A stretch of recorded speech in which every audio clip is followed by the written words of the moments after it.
I've just been to see Her Majesty the Queen, and I will now form a majority Conservative government.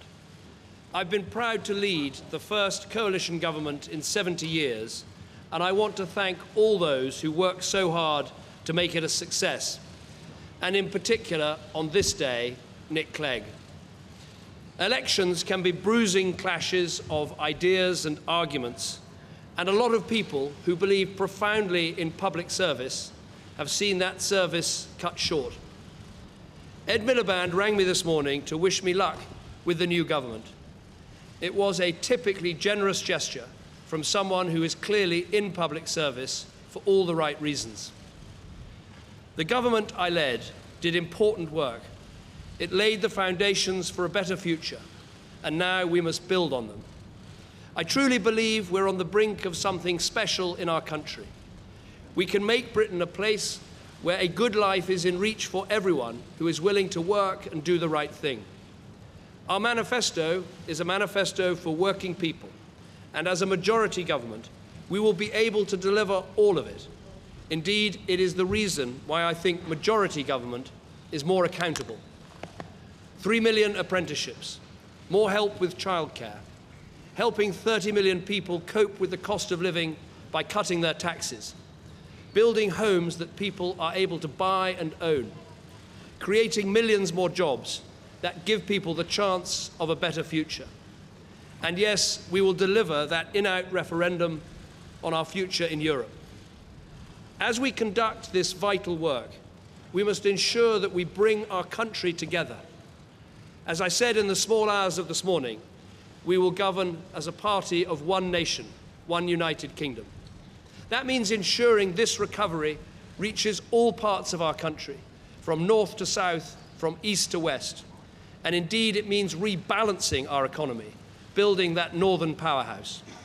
It means giving everyone in our country a chance, so no matter where you're from, you have the opportunity to make the most of your life.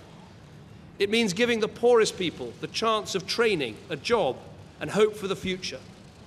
It means that for children who don't get the best start in life, there must be the nursery education and good schooling that can transform their life chances.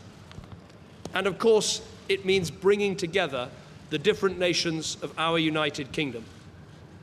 I have always believed in governing with respect. That's why in the last Parliament, we devolved power to Scotland and Wales and gave the people of Scotland a referendum on whether to stay inside the United Kingdom.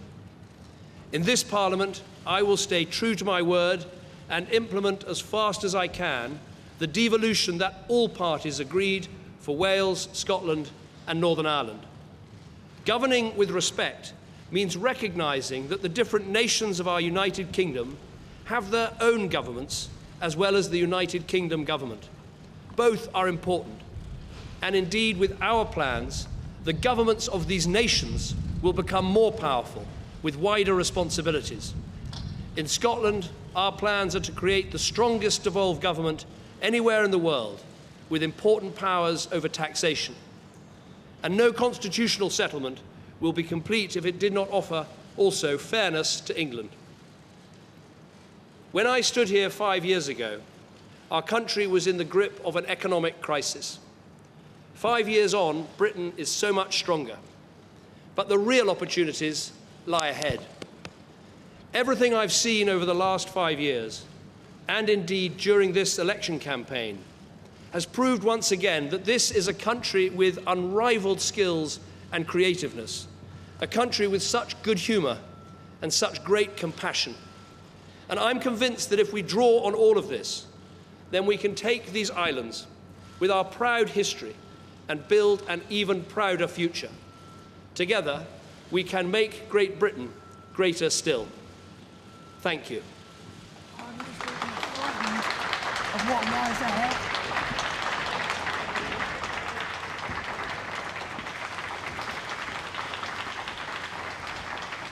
Prime Minister and Mrs Cameron